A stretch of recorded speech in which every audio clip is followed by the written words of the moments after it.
She speaks programme में doctor Sonali Chakraborty का बहुत बहुत स्वागत है। The name needs no introduction. Doctor Sonali Chakraborty जो कि स्वसिद्धा ऑर्गेनाइजेशन की फाउंडर डायरेक्टर हैं। मैडम, आपका इस हमारे प्रोग्राम में बहुत स्वागत है। सोनाली मैम, इस प्रोग्राम में आने के लिए बहुत बहुत धन्यवाद पहले तो। और आप एक स्वसिद्ध ऑर्गेनाइजेशन जिसमें जहाँ तक मैं समझती हूँ 10,000 महिलाओं के उत्थान के लिए आप काम कर रही हैं। और जैसा मैं समझ सकती हूँ कि आप ये होम मेकर्स के लिए काम कर रही हैं, तो इस पे आप कुछ प्रकाश डालना चाहेंगी? जी बिल्कुल। तो मुझे बहुत खुशी है कि आपके प्रोग्राम शी स्पीक में, क्योंकि हमारे देश में शी को स्पीक करने के लिए अभी भी बहुत स्टेजेस नहीं है। आपने ये शुरू किया है तो ये सृजन आईवीएफ में आके मुझे बहुत खुशी हो रही है। जी, थैंक यू मैम। मैंने काम करना शुरू किया होम मेकर्स के लिए। उसकी बहुत सारी वजह है। उसमें से एक तो ये है कि होम मेकर जो है हमारे देश में सबसे कहना चाहिए अंडररेटेड पोस्ट है, जिसके बल पे इस दुनिया के सारे काम हो रहे हैं। बच्चे की परवरिश से लेकर संस्कार तक वो सबको लगता है कि दिन भर करती क्या हो घर में। तो मुझे तो लगता है कि मैं माननीय प्राइम मिनिस्टर जी को ये बोलूं कि इसको देश का सर्वोच्च पद घोषित किया जाए, जिससे कि लड़कियों, मैं आजकल एक प्रोजेक्ट के लिए जाती हूँ स्कूल कॉलेजेस में जी, तो वहां मैं लड़कियों को पूछती हूँ अक्सर कि आप में से बताइए, मुझे 500 बच्चियां हैं कि आप में से कौन कौन बड़ी होके अपनी मम्मी जैसी जिंदगी चाहती है जी। आपकी मम्मी आज की डेट में जो भी जिंदगी में जी रही है जी, कितने लोग चाहते हैं? आप यकीन नहीं करेंगे, एक हाथ नहीं उठता। हर स्कूल, हर कॉलेज में पिछले 10 सालों से मैं ये क्वेश्चन पूछ रही हूँ, किसी बच्ची को अपनी माँ जैसी जिंदगी नहीं चाहिए। इससे आप समझ सकते हैं, जब मैं उनको कहती हूँ कि आपकी मम्मी को भी आपकी उम्र में ये जिंदगी नहीं चाहिए थी, वो मजबूर है जी।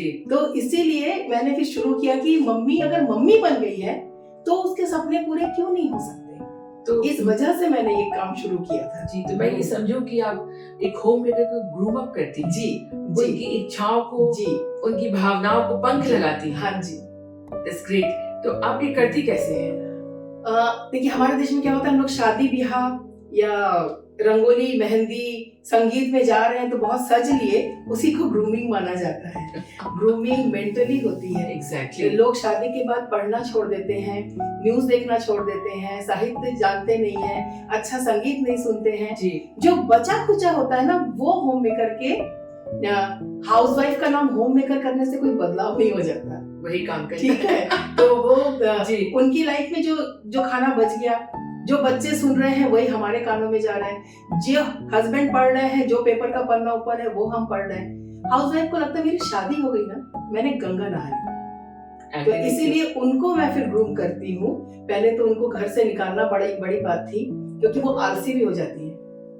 उनको लगता है कि चल तो रहा है ना जी, छोड़ो ना जी। मतलब हस्बैंड अगर कहते हैं कि तुम नहीं समझोगी तो जाने दे, मुझे नहीं समझ आता। लेकिन मैंने कहा क्यों नहीं समझोगी, पढ़ाई फिर शुरू करो। ग्रेजुएट से कम कोई हो नहीं, मैंने मिडिल क्लास महिलाओं से शुरू की जी। तो उसके बाद पता चला कि हम जब वर्कशॉप लेते हैं 10 दिन का, तो पहले दिन इंट्रोडक्शन में 100% महिलाएं रोने लगती हैं।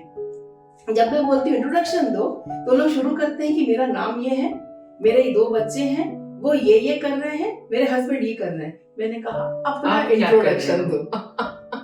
अपना, ये तो आपका संसार है जो आप बनाए हैं, ओके, आपको क्या अच्छा लगता था जी।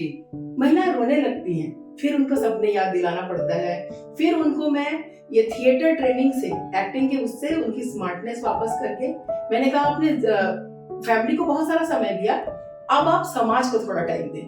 तो हम लोग इस ढंग से करते हैं कि अब आप समाज को टाइम देते हैं, कि आप समाज के लिए काम करते हैं। हम लोग लाइट एंड साउंड शोज बनाते हैं। भिलाई, दुर्ग, छत्तीसगढ़ के स्टेजेस पे तो किए ही है प्रोग्राम जी। हम लोग ने बाहर भी पूरी बहुत प्रोग्राम किए हैं, दिल्ली, बॉम्बे, माउंट आबू, गोवा।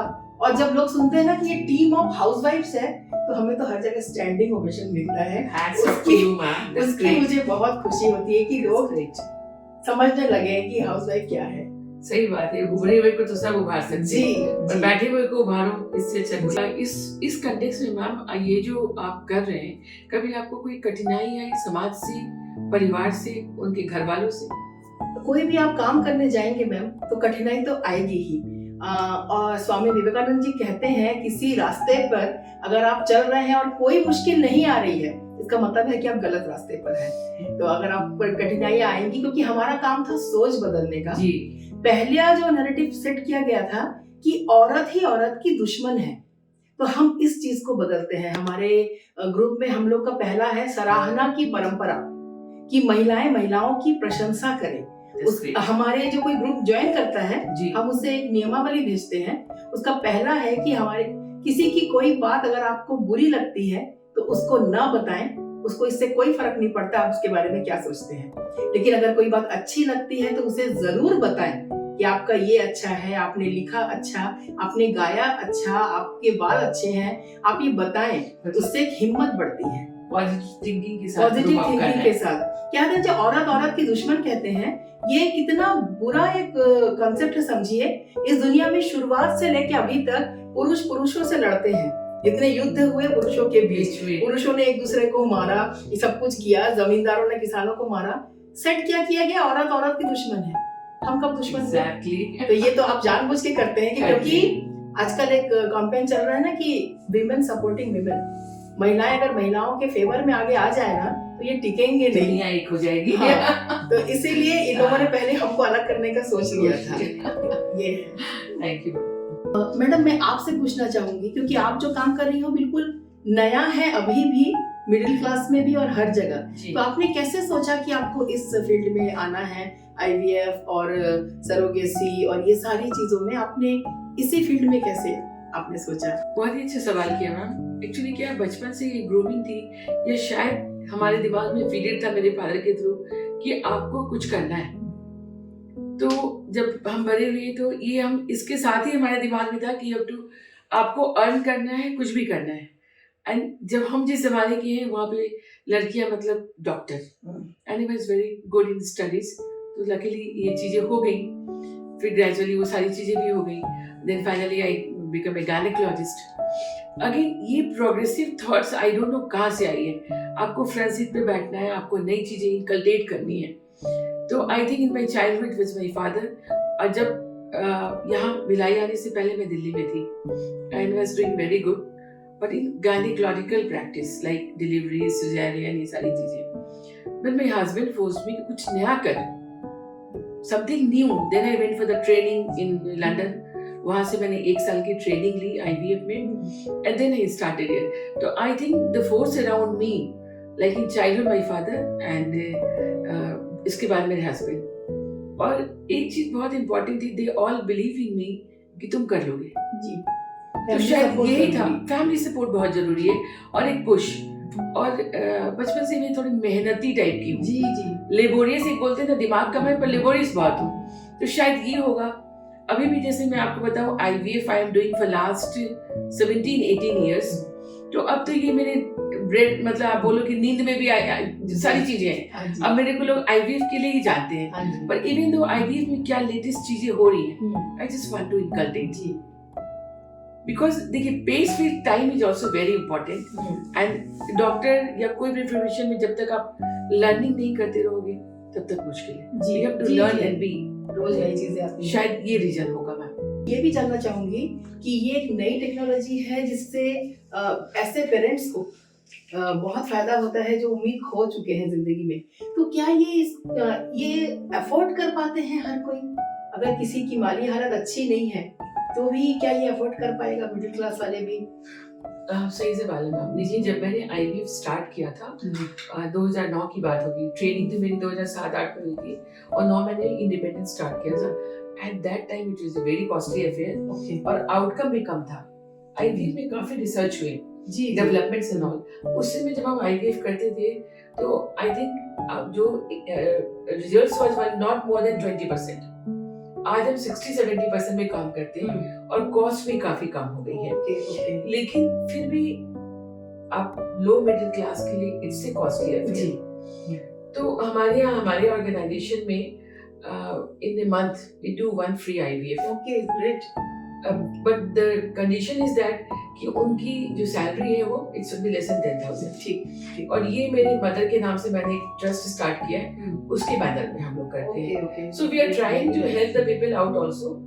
और कोशिश रहती है कम से कम कॉस्ट में हो पाए। जी जी, ये बहुत ही हर्ष का विषय है कि आपको हमारे इस क्षेत्र से हम उस महिला के साथ बैठे हैं जिसको doctor Sarojini Naidu award, the nightingale award मिला है एंड इंटरनेशनल वीमेन अवार्ड मिला है। So we are very proud of that कि मैं आज आपके साथ बैठी हूँ और हमारे क्षेत्र की महिला पूरे भारत के 100 महिलाओं के बीच में खड़ी थी और उसने अवार्ड लिया। तो मैं ये चीज जानना चाहती हूँ और मतलब we really feel proud for that. आपको कैसा फील हो रहा है और आप इसके बारे में क्या बताना चाहेंगे? Thank you so much ma'am ji. मैंने वहाँ स्टेज से भी कहा कि मुझे ये अवार्ड जो मिला है मैं देश के हर एक गृहिणी, गृह स्वामिनी, होम मेकर्स को समर्पित करती हूँ, क्योंकि अवार्ड उनका था। क्योंकि हमें जब भी अवार्ड मिलते हैं ना, वो इसलिए कि आपने इंजीनियरिंग में कितना अच्छा किया, आप डॉक्टर हैं, तो या अगर जब आप वर्किंग वुमेन होते हैं तभी किसी अवार्ड के लायक होते हैं, आप अपनी फील्ड में काम करके दिखाते हैं।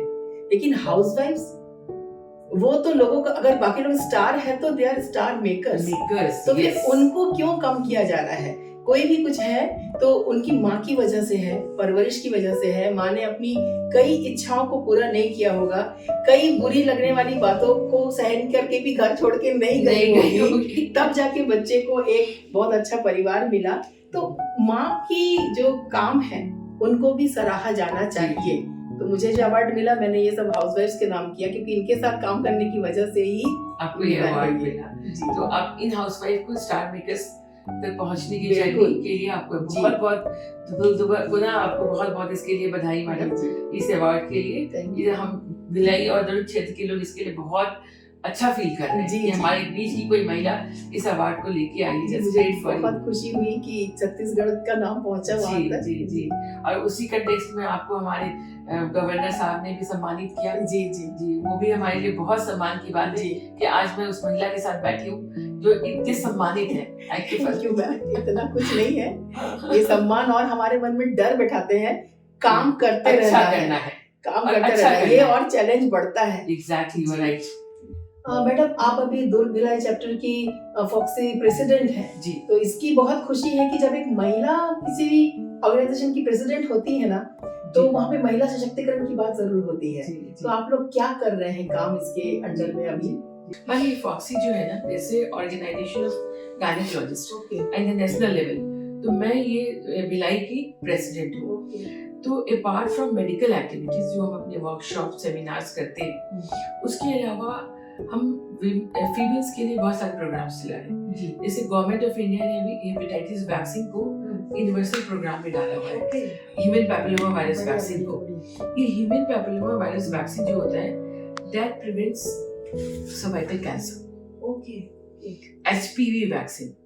तो ये अभी हमारा अभी लास्ट मंथ ही एमजे कॉलेज और 2-3 कॉलेजेस में ये चल रहे हैं कि ये वैक्सीन, और एक मेरी रोटरी क्लब के साथ टाई अप भी है, तो वो कम कॉस्ट में ये वैक्सीन प्रोवाइड कर रही है। बिकॉज आप देखो कैंसर बढ़ ही रहा है, cancer cervix is one of the important female cancer. तो ये vaccine prevent some types of cancer.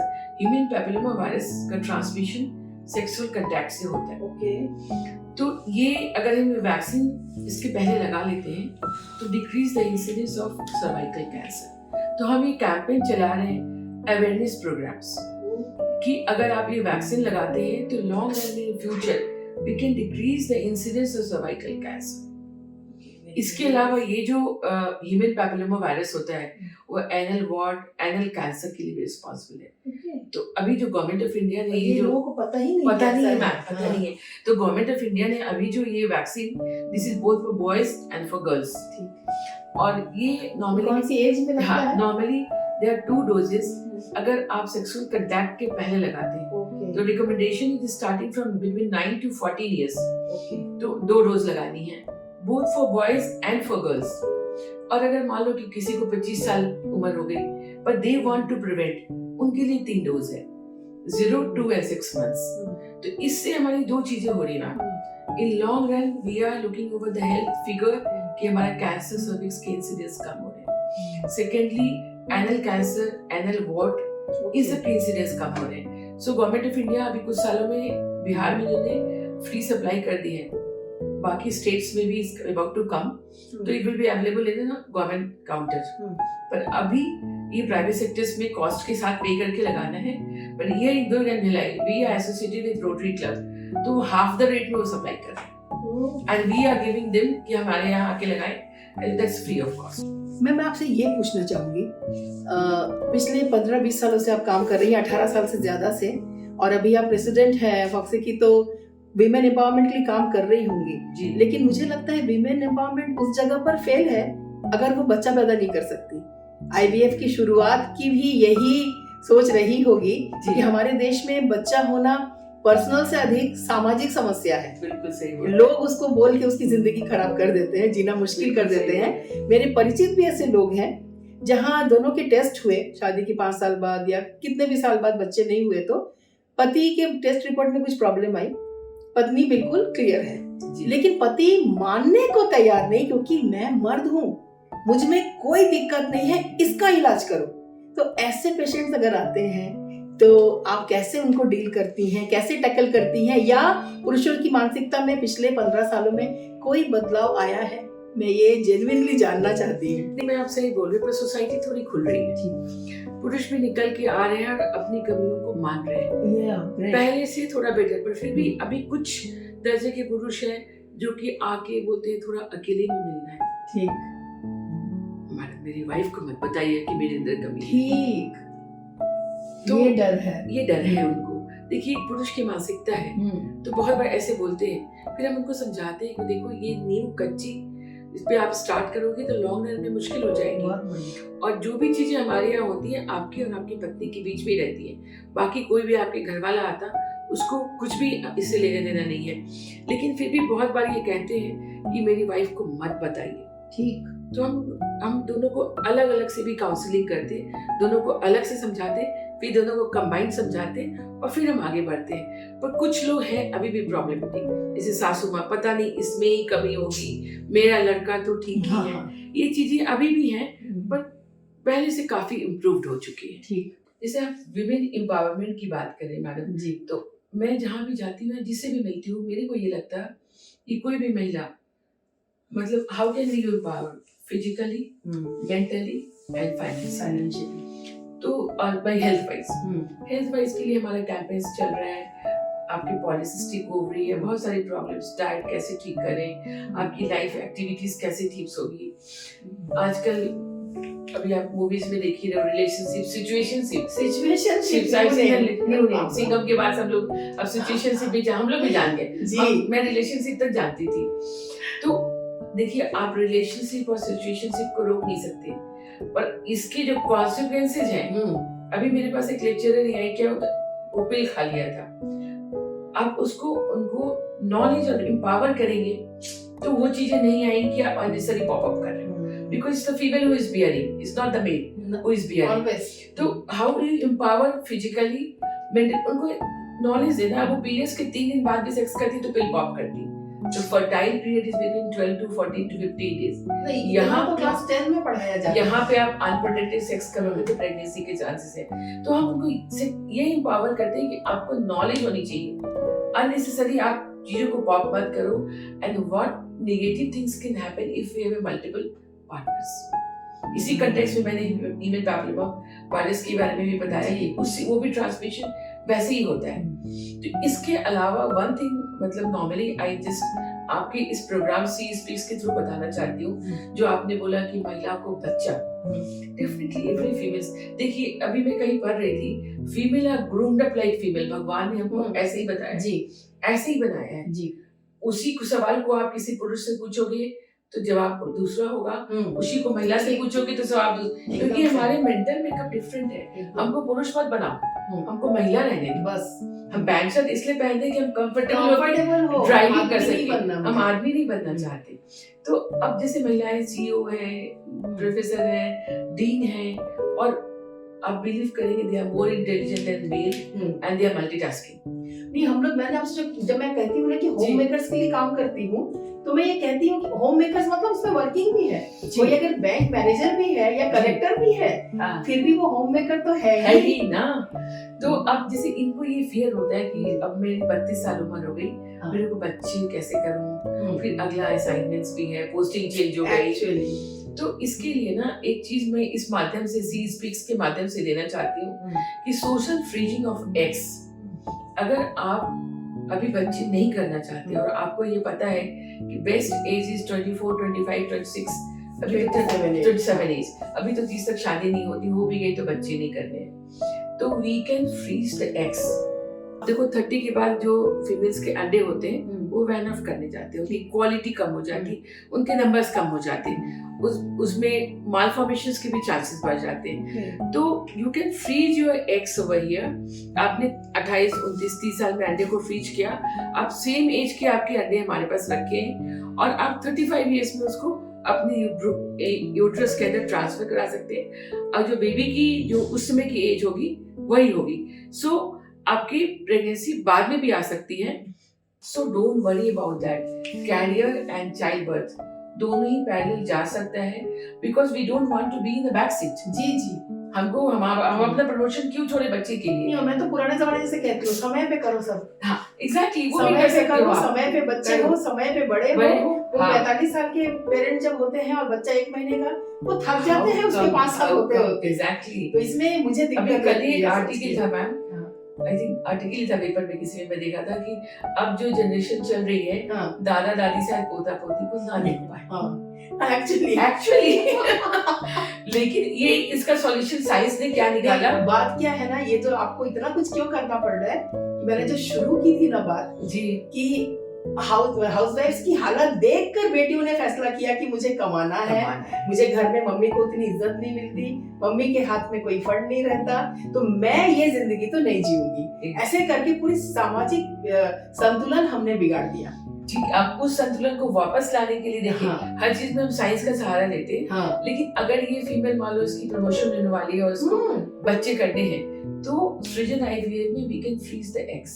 बढ़िया, ये कर लिया, दे रहे हैं। हाँ, ये अंडे फ्रीज कर लिया, आप 3 साल बाद 4 साल बाद उसको करें, तो ये फियर दिमाग से निकल जाएगा ठीक कि मैं भाई मेरे कॉम्पिटिटर मेरे से आगे निकल गया सच में, और मैं तो सच पीछे रह गई। So by this physical, mental and emotional support we can empower the females. कभी मेरे को लगता है जब से मैं आपसे मिली हूँ या आप जो भी, आप तो एक सेलिब्रिटी फिगर हो और हम, तो जब से मैं आपसे मिली हूँ मेरे को ऐसा लगता है कि हम कंबाइन होके ना जी एम्पावर कर सकते हैं फीमेल को बहुत ज्यादा। और मुझे लगता है फीमेल से अधिक ना मेल्स को काउंसलिंग की जरूरत है। उनके हम लोग जो काम करते हैं कि हम लोग ए जिंदगी गले लगा ले नाम का एक प्रोजेक्ट करते हैं जी, इसमें हम लोग बेटों के साथ कभी माँ और बेटे का फैशन शो, कभी माँ और बेटे का टास्क, कि बेटों को अधिक से अधिक साथ में रखो, उसको बताओ कि औरत की जिंदगी कैसी होती है, उसको बताओ पीरियड से मुझे तकलीफ होती है, मेरे पेट में दर्द होता है, बाद में वो वाइफ की भी प्रॉब्लम समझेगा। एग्जैक्टली। उसको बताइए, जैसे हम लोग लड़कियों को सिखाते थे ना कि कैसे ससुराल में रहना है, सास का मन जीतना है, सबको खुश रखना है, लड़कों को भी समझाओ कैसे पत्नी के साथ रहना है। Grooming of our wife is very important. Mentality और ये काम भी फिर औरतों का ही है जी। माँ ही समझा सकती है बेटे को, पापा नहीं समझा पाएंगे। तू बैठ ना, मैं कर दूं। नहीं, हाँ तुम करो, मैं असिस्ट कर रही हूँ, मैं देख रही हूँ। सब सिखा दिया था बेटे को बाहर जाने के पहले, क्योंकि मैंने कहा हम आपको इतना पढ़ा रहे हैं तो आपकी जो वाइफ आएगी वो भी उतनी पढ़ी होगी। तो घर के काम दोनों के होंगे, वो आपको पका के नहीं खिलाएगी और ना मैं खिलाने दूंगी दूसरे की बेटी को। ये मेरा है। लाली में मेरे को जैसे लाइक मदर लाइक सन। आपका बेटा भी काफी नाम कर रहा है, उसने स्कॉलरशिप मिली है उसको और कैलिफोर्निया में कर रहा है। तो how did you groom him up? आप तो होम मेकर्स के लिए बहुत काम कर रहे हो, पर आपका बेटा इतनी अच्छी पोस्ट पे स्कॉलरशिप लेके गया कैलिफोर्निया में, तो आपने उसकी देख रेख में कुछ स्पेशल कुछ टिप्स देना चाहेंगे हमारे दर्शकों को? Thank you so much ma'am. मुझे लगता है किसी के पास बच्चे होना और बच्चे का अच्छा निकलना, ये दोनों ही ईश्वर कृपा है, तो इसमें हम लोग कोई क्रेडिट नहीं लेते। परवरिश या पेरेंटिंग के लिए मैं ये कहूंगी कि हमने ना सिर्फ उसको घर का एक सदस्य समझा। कोई सुनेगा तो कहेगा कि घर का सदस्य तो है ही, लेकिन ऐसा नहीं। आजकल के लिए ना बच्चे पेरेंट्स के लिए एक प्रोडक्ट हो गए हैं कि बच्चा कितना अच्छा कर रहा है, शो कर रहा है, वो कैसे लोगों को दिखाया जाए। हम आपस में बहुत जोर से लड़ रहे हैं बच्चे के सामने, हाँ बेटा जी आपको क्या चाहिए। तो इससे बच्चे बहुत समझदार होते हैं। 2 साल का बच्चा भी समझता है मम्मी पापा में दिक्कत है। तो हमने घर का माहौल ये किया कि उसके लिए रहे। और मैं हमेशा कहती हूँ एक बात, किसी भी बच्चे को उसके फादर जो सबसे अच्छा इनाम या गिफ्ट दे सकते हैं वो है उसकी माँ को प्यार और सम्मान देना। ग्रेट। तो वो उस बच्चे के लिए ना बहुत पॉजिटिव फैमिली वाइब्स होती है। तो ये मेरे घर में मेरे हस्बैंड संदीप चक्रवर्ती ने ये माहौल बनाया कि वो कभी जोर से बात भी नहीं करते। मतलब घर में जेंट्स है, वो कभी उन्होंने आवाज ऊंची करके ना मुझसे, ना अपनी मम्मी से, ना मेरे बेटे से कभी ऐसे ना बात करते। तो वो बेटा भी ये सीखता है कैसे कूल रहना है, कैसे शांत रहना है। तो बस बाकी बच्चे को जिस फील्ड में वो है, अभी वो इंजीनियरिंग में और फिजिक्स में बहुत इंटरेस्टेड था, तो हमने उसकी कोचिंग दी, उसको फिटजी में डाला। अगर वो कहता कि मुझे फिल्मों में जाना है तो मैं उसको फिल्म इंस्टीट्यूट में डाल देती। हमारे घर से कोई प्लानिंग नहीं किए हमने क्लास 8-9 तक कि यही बनना है और मेरा सपना साकार करना है, ऐसा कुछ भी नहीं है। तो इसीलिए वो अपनी मर्जी से करता है। और अभी वो शिकागो में है और फिजिक्स में रिसर्च कर रहा है, अच्छा कर रहा है। ये हमारे लिए फिर से ईश्वर कृपा। आप ये मैसेज देना चाहते हो हमारे व्यूअर्स को कि बच्चों को फ्लॉलेस छोड़ दीजिए, वो अपने मार्क खुद, बस उनको बताइए कैसे ग्रूम अप करना है। एक घर का वातावरण, घर का व्यवहार, आपसी relationships, because these children are the best observer. Best observer, उनको पता है कि आज तुम लोग की लड़ाई हुई क्या। हाँ, आप बताओ या ना बताओ, वो फेस देख के समझ जाते हैं। So we have to keep the environment healthy. Grooming तो अपने आप ही हो जाती है। ये जो मुहिम आप चला रहे हो, इसमें एक चीज जो आपने बताई कि वो पॉपुलेशन बढ़ाए चले जा रहे हैं, शायद इसलिए भी हो कि कुछ चाहत हो, या इसलिए भी हो कि अवेयरनेस नहीं है, उनके पास साधन नहीं है, उनको किसी ने बताया नहीं कॉन्ट्रासेप्शन के बारे में। तो इस मुहिम में मैं बहुत खुश नसीब हो गई कि आप हमको ऐड कर सको। बिल्कुल, ताकि हम उनको कॉन्ट्रासेप्शन के बारे में बता सकें। मैं बिल्कुल करना चाहूँगी। हाँ, कॉन्ट्रासेप्शन, क्योंकि देखिए यहाँ पे अभी जो हमारी कलेक्टर मैडम है इज वेरी अवेयर। हाँ, मल्टी लोड सफाइयाँ क्यों हो रही है, मल्टी लोड क्यों नहीं डाल रहे हैं, तो हम इस मुहिम को करा ही नहीं। पॉपुलेशन कंट्रोल से ज्यादा इम्पोर्टेंट है कि ये अवेयरनेस से भी ज्यादा ना मैम, फिर वो सोच है कि मुझे मुक्ति तो केवल खुद में ही दे सकता है। नहीं, अब कोविड के बाद बहुत सारी चीजें, क्योंकि मैं गांव के बच्चों के साथ काम करती हूँ। जी। कच्ची धूप नाम का मेरा क्लास है। तो वहाँ भी ऐसी ऐसी बच्चियां हैं कि मैम हम लोग 8 बहनें। 8 बहनें क्यों? तो क्यों का कोई कारण नहीं। मैंने फिर भी भाई नहीं हुआ, नहीं मैम नहीं हुआ। मैं तो ऐसी मजाक में पूछती हूँ। तो उनको सिखाती थी, आप लोग ऐसा नहीं करना बेटा, शादी हो जाएगी ना, एक बच्चे पे रुकना, मैं तो 2 भी नहीं कहती, यानी 1 पे रुको। सही बात है जी, क्वालिटी। तो इस मुहिम में मैं आपके साथ जुड़ना चाहूंगी। बिल्कुल जी। मैम आपसे कुछ क्विक क्वेश्चंस पूछना चाहती हूँ। मैम आपका favourite colour? Red. Favourite dish? हर चीज जो अच्छी बने। ओहो। Favourite destination? हर जगह, कोई भी नई जगह, कोई एक जगह मैं दोबारा नहीं जाना चाहती। फाइन। और अगर आपका पैशन क्या है? मेरा पैशन है अच्छे से तैयार होना और अच्छे रहना, और सबको, मेरे आसपास जो लोग हैं सब लोग खुश रहे, मेरा ये पैशन। Your hobby? मेरी hobby singing, reading, book reading. And your favourite person? My favourite person my husband Sandeep Chakraborty. मैं उनके सामने मैं रह पाती हूँ। एंड अगर डॉक्टर सोनाली चक्रवर्ती नहीं होती तो क्या होती? हीरोइन होती। Oh that's great. मेरी पूरी कविता है कि मैं हीरोइन बनना चाहती हूँ। ओके, ठीक है मैम। ये अब मैं आपसे पूछना है, ये कहाँ लिखा है? ये यहाँ रख देते हैं, ऐसे थोड़ा। कहाँ पे है? ये इंग्लिश में आपकी फेवरेट सेम चीजें हैं, सेम चीज पूछना है। ओके ठीक है, सेम ठीक है, आगे पीछे भी हो जाए। ठीक है। तो मैम यही क्वेश्चंस मैं भी आपसे पूछना चाहूंगी जी। आपका फेवरेट डिश क्या है? आई थिंक चावल दाल दही। अरे गजब। और favourite destination? I think Rishikesh. Favourite person? My son. और बुक रीडिंग आदत है आपको? मैं अभी पॉल कोलियो की बुक पढ़ रही हूँ। Okay. Leadership wisdom. Okay. So that I can run my organization better way. और आपका पैशन क्या है? I think gardening is my passion. आप अगर संगीता सिन्हा नहीं होती, डॉक्टर संगीता सिन्हा, तो आप क्या होती? There is a conflict in between. मैं शायद पेंटर होती या फिर मैं फार्मर होती। ओके। अपने व्यूअर्स को कुछ मैसेज देना चाहेंगी, बीइंग अ पावरफुल लेडी, आप क्या मैसेज देना चाहती हैं? मैं ये मैसेज देना चाहूंगी मैम कि आपके यहाँ में बैठ के, मतलब सृजन में बैठ के, शी स्पीक में, मैं ये समझती हूँ कि बच्चे ईश्वर की सबसे बड़ी नियामत है। उन बच्चों को एक अच्छी जिंदगी देना हर एक इंसान का फर्ज है। तो अगर आपके घर में बच्चे हैं तो उनको ढेर सारा प्यार दीजिए, क्योंकि वो आसानी से नहीं आए हैं, ईश्वर की सर्वश्रेष्ठ कृति है।